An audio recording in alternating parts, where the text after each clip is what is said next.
হিংসা এমন এক আগুন যা মানুষের ভিতরটা পুড়িয়ে ছারখার করে দেয়, কিন্তু বাইরে কিছুই পোড়ায় না। অন্যের সাফল্য দেখে জ্বলে উঠলে নিজের পথটাই অন্ধকার হয়ে যায়। অনেকেই ভাবে অন্যকে নামিয়ে দিলে নিজেই উপরে ওঠা যাবে, কিন্তু সত্যি কথা হলো তাকে নামানো হচ্ছে না, বরং নিজের মনটাকে নিচে নামানো হচ্ছে। দুনিয়ায় সবার ভাগ্য আলাদা, সবার সময়ও আলাদা।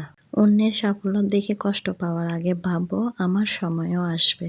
সফল মানুষদের দেখে হিংসা নয়, অনুপ্রাণিত হও, তবেই জীবনের শান্তি পাবে। তো হ্যালো এভরিওয়ান, আসসালামু আলাইকুম। কাছে দূরের দেশ ও দেশের বাইরে যে যেখান থেকে দেখতেছেন, আশা করি সবাই ভালো আছেন। আমিও ভালো আছি, আপনাদের দোয়ায় আলহামদুলিল্লাহ। চলে আসলাম নিউ আরেকটি ব্লগ নিয়ে। ভালো লাগলে লাইক কমেন্ট শেয়ার করে পাশে থাকবেন এবং আমার পুরো ভিডিওটি ওয়াচ করে যাবেন। এটা কয়েকদিন আগের ভিডিও, শেয়ার করা হয়নি, আমি এডিট করে রাখছিলাম, কিন্তু ভয়েস দেওয়ার ঝালায় ভয়েস আর শেয়ার করা হচ্ছিল না। তো আজকে ভাবলাম যে ভয়েসটা দিয়ে দিই, তো আপনাদের সাথে একটু শেয়ারও করি। আমি আমার ননদের বাড়িতে বেড়াতে যাচ্ছিলাম, যেহেতু আমাদের খুব একটা বেড়ানো হয় না শ্বশুর বাড়ি আর বাপের বাড়ি ছাড়া। আমার দেবর বাসুর স্বামীরা সবাই ওরা বাইরে আসলে তখন ননদের বাড়িতে যাওয়া হয়, না হলে খুব একটা যাওয়া হয় না দরকার ছাড়া। তো এখন আমার বাসুরকে দাওয়াত দিছে, সো আমরা ফ্যামিলির সবাই যাচ্ছি বেড়াতে। সবাই মিলে কোথাও একসাথে যাওয়ার মজাটাই আলাদা। বিশেষ করে আমাদের ননদদের বাড়িতে আমরা সবাই একসাথে যাই, খুবই মজা করি। তো সেখানে ভালোই লাগে, আনন্দ লাগে, যেহেতু আমরা কোথাও তেমন একটা যাই না, তার কারণে কোথাও যেতে পারলে গেলে মনে হয় যে খুব ভালো লাগে, মনটা একটু শান্তি লাগে। দেখা যায় কি কিছুদিন বাড়িতে বসে থাকলে কাজকর্ম আর কি, ওগুলো তো আছে, ওগুলো নাই বললাম।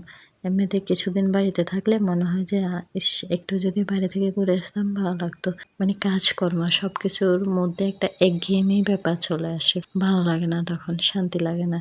তো বাইরে থেকে একটু ঘুরে আসলে ভালোই লাগে। তো এমনিতে ডিসেম্বর মাসটা একটু খানা দানা, বিয়ে শাদী সবকিছু মিলাই একটু বেশি জমজমাট থাকে। বাচ্চাদের পরীক্ষা শেষ, আমাদের এখনো বাপের বাড়িতে যাওয়া হয়নি, যাবো বলে যাওয়া হচ্ছে না, তাই জন্য মনটা একটু বেশি খারাপ লাগতেছে। তো এখন ননদের বাড়িতে আসতে পেরে খুবই ভালো লাগতো, মনটাও একটু হালকা হচ্ছে। একটু বাইরে থেকে ঘুরে আসলে ভালোই লাগে। আসলাম, নাস্তা পানি খেলাম, অনেকগুলো নাস্তা আমাদের জন্য একদম রেডি করে রাখছে, আমরা আসছি, খাইছি। এখন একটু আমার মেয়েটাকে নিয়ে ফটোশ্যুট করতেছিলাম। মানে ফটোশ্যুট কি, আমি কি আর ওইরকম প্রফেশনাল ফটোশ্যুট নাকি, একটু আমার মোবাইলে যতটুকু নেওয়া যায় নিচ্ছে। আমার মেয়েটাকে একটা সুন্দর গ্রাউন্ড পরিয়েছিলাম, এই গ্রাউন্ডটা পরেও হাঁটতেছে, আমার যে এত সুন্দর লাগতেছিল। মাশাল্লাহ মাশাল্লাহ, সবাই মাশাল্লাহ বলবেন, আমার মেয়েটার জন্য দোয়া করবেন। আর ওকে দিয়ে একটা ভিডিও করানো এত যে কষ্ট। ওই এখানে আমি ওকে ছবি তোলার জন্য বসাইতে চাইতেছি, ও কোনোভাবেই ঠিকভাবে বুঝতেছে না, আমি যেভাবে বলে তার উল্টোটাও, মানে ও করবে না।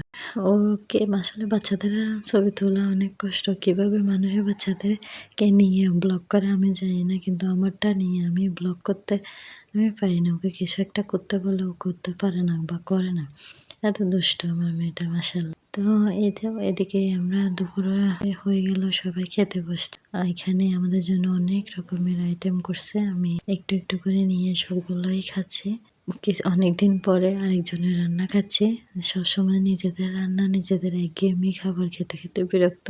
ননদের ননদের শাশুড়ির হাতের খাবার, যাক আলহামদুলিল্লাহ, খাওয়াগুলো খুবই মজা হয়েছে আমাদের জন্য। একদম দেশি মুরগি, দেশি মাছ বা মাছ ভাজি, ডিম, সালাদ, মাংস, সব রকমের আইটেম করছে। মাশাল্লাহ, কেমন লাগতেছে আমার ভিডিওগুলো আপনারা জানাবেন প্লিজ। আপনাদের একটি কমেন্ট আমাকে অনেক অনুপ্রাণিত করে। আমার ভিডিওগুলো কেমন হয় একটু জানাবেন প্লিজ প্লিজ। আর যারা অলরেডি আমার চ্যানেলটি সাবস্ক্রাইব করে ফেলেছেন তাদেরকে অসংখ্য ধন্যবাদ। যারা করেননি এখনো প্লিজ চ্যানেলটি সাবস্ক্রাইব করে দেবেন। আমি তো আহামরি কোনো কিছুই দেখাই না, আমি যা তাই দেখাই। আসলে মানুষ অরিজিনাল ভিডিওগুলো দেখতে চায় না, মানুষের আহামরি তার বিলাসিতা ভিডিও যেগুলো দেখায় ওগুলো সবাই দেখতে চায়, ওগুলাই পছন্দ করে সবাই। কিন্তু আমি ওর এরকম না, আমি বিলাসিতা দেখাতে পারবো না, যেটা আমার না সেটা কেন দেখাতে যাব।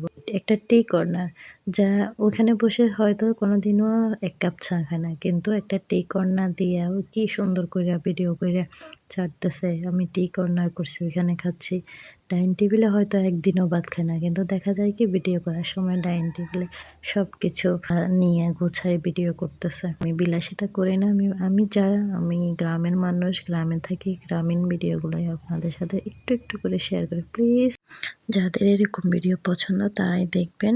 তো আজকে এ পর্যন্ত, আল্লাহ হাফেজ।